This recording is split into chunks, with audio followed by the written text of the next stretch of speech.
లెంటులోని 15వ దినము శుక్రవారము శిలువ శ్రమల గుంపు మార్కు 15వ అధ్యాయము 42వ వచనం నుండి 47వ వచనము వరకు. ప్రార్థన. తండ్రి, నీ ఘననామమునకు వందనములు.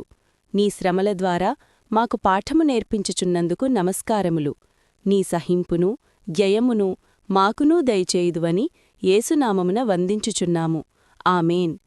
నిన్న వాక్యంలో శ్రమల నీడలి యొక్క గుంపుల గురించి వివరించితిని. అవి మన ప్రభువు యొక్క శ్రమ మరణచరిత్రలో తటస్థమైనవి. అయితే ఈవేళ ఆ నీడల గుంపు గురించి కాదు, మన శ్రమల గుంపు గురించి చెప్పవలెను. మన రక్షకుడు శ్రమలు అనుభవించినాడు. మనము కూడా శ్రమలు అనుభవించి తీరవలెను.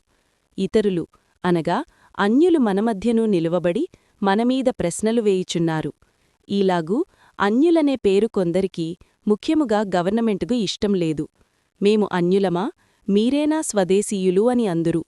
ఇక్కడ ప్రభువు శ్రమల గుంపున్నది, అక్కడ మన శ్రమల గుంపున్నది. అన్యులంటున్నారు, యేసుప్రభువు ఇన్ని శ్రమలు పొంది సహించిరిగదా, ఆయన నామమును స్మరించు మీరేమీ అనుభవించుచున్నారు అంటున్నారు. జవాబేడనగా, ఆయన నామమందు శ్రమలు భరించుటకు మేము సిద్ధమే. అయితే క్రైస్తవులు ఇతరులు కూడా కొన్ని శ్రమలు అనుభవిస్తున్నారు. అవి ఎన్ని రకములైన శ్రమలనగా 5 రకములైన శ్రమలు. 1. శ్రమ, వంశపారంపర్యముగా వచ్చిన శ్రమ. ఏదనగా చిన్నప్పుడు చంటిపిల్లలు జబ్బుచేసి చాలా బాధపడుచుంటారు. కారణం వంశపారంపర్య పాపమును బట్టియే వారికి ఈ బాధ. పిల్లలకు, యవ్వనస్తులకు, పెద్దలకు, వృద్ధులకు వారి వంశములో ఉన్న శ్రమ, కీడులను తొలగించుకోవలనుగాని తొలగించుకోలేము.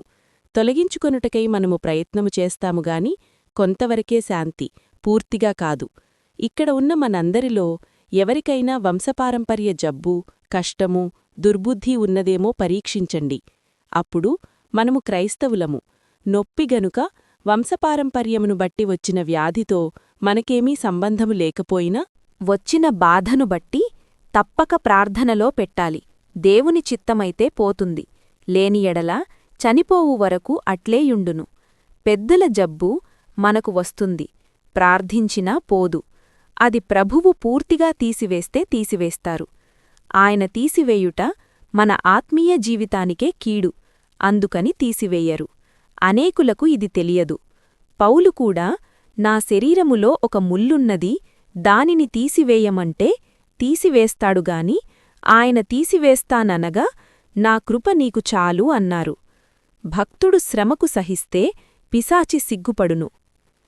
2. శ్రమ. 1. మనిషి అశ్రద్ధగా ఉంటే ఏదో ఒక దెబ్బ తగలనైనా తగులును. ఉదాహరణ, ఫుట్బాల్ ఆడే కుర్రవాడు గోల్ చేయాలనుకుని కొడితే అశ్రద్ధ వల్ల దవడమీద దెబ్బ తగిలింది. అయితే అది వంశపారంపర్యము గాదు. అశ్రద్ధ దెబ్బలు అనేకములు. ఇది మనకు అనుభవమే. మరియొక సంగతేమనగా, స్టేషనులో బండి ఆగును. ఒకరు దిగుచున్నారు. ట్రైను తిరిగి కదలగా క్రిందపడి దెబ్బలు తగిలెను. అది అశ్రద్ధ. అశ్రద్ధ వలన వచ్చిన శ్రమలు సహించుకోవలెనుగాని ఏడ్చినట్లయితే పోవునా? 3. శ్రమ, శత్రువుల వల్ల బాధ. అనగా శత్రువులు మనమీద పగపట్టి అన్యాయముగా బాధించి కోర్టుకు లాగుట, రౌడీలతో కొట్టించుట, ఇల్లు దోపిడీ చేయించుట, ఇవన్నీయూ శత్రువుల వల్ల జరిగిన బాధలేగాని వంశపారంపర్య బాధలు కావు. 4. శ్రమ, మనిషి పాపము చేసినందువల్ల లేదా ఒకరిని కొట్టినందువల్ల అవతలవారు పోలీసువారికి రిపోర్టు చేస్తే ఇతనికి శిక్ష. ఇంకొకరు వేరొకరిని చంపితే అతనికి ఉరి. ఆ ఉరి తన పాపము వల్ల వచ్చినదిగాని వంశపారంపర్య పాపము వల్ల వచ్చినదిగాదు. అది తప్పదు. భక్తులకైనా పాపము చేస్తే ఫలితము తప్పదు. భక్తులకైనా వంశపారంపర్యం వల్ల వచ్చిన శిక్ష కొంతవరకు తగ్గవచ్చును, ఈ 4 రకాల ప్రార్థనల వల్ల. అయితే అశ్రద్ధ వల్ల వచ్చిన శిక్ష, శత్రువుల వల్ల వచ్చిన శిక్ష తప్పదు. గాని ప్రార్థన వల్ల శ్రమ తగ్గినప్పుడు దేవునికి మహిమ, తనకు మేలు. సహింపు వల్ల తనకు మేలు. 5. శ్రమ, ఇది మహా గొప్పది. అదేమనగా, నీవు బజారులో ఒక వీధిలో కీర్తనలు పాడుచూ, బైబిలు చదువుచూ, ప్రసంగిస్తూ ఉన్నప్పుడు మతవిరోధులు వచ్చి నిన్ను పట్టుకొని చితుకబాది ఈడ్చివేస్తారు. అలాగు జరుగుట దేనిని బట్టి? వంశపారంపర్యమా? పొరబాటును బట్టియా? కాదు, మతవిరోధమును బట్టి. యేసుప్రభువు నిమిత్తమై ఆ శ్రమ వచ్చెను. అది చాలా మచ్చిదే. క్రైస్తవులను మతవిరోధులు చంపుచున్నారు. అపస్తులులలో 7గురిలో ఒకడైన స్టెఫనును చంపుచుండగా, వీరిని క్షమించుము అని ప్రార్థించి చనిపోయెను. దేవుడు అతనికి మరణం తప్పించకరానిచ్చెను. 6. శ్రమ. స్టెఫను గొప్పతనమో అతిశయమో ఏమనగా, నేను ప్రభువు కొరకు చనిపోయినాననేది. స్టెఫను బంధువులు క్రైస్తవులేయుంటే, మాలో ఒకరు మా ప్రభువు కొరకు భక్తిని బట్టి హతసాక్షిగా చనిపోయెనని చెప్పుకుందురు. పాపమును బట్టి కాదు అని గణంగా చెప్పుకుంటారు.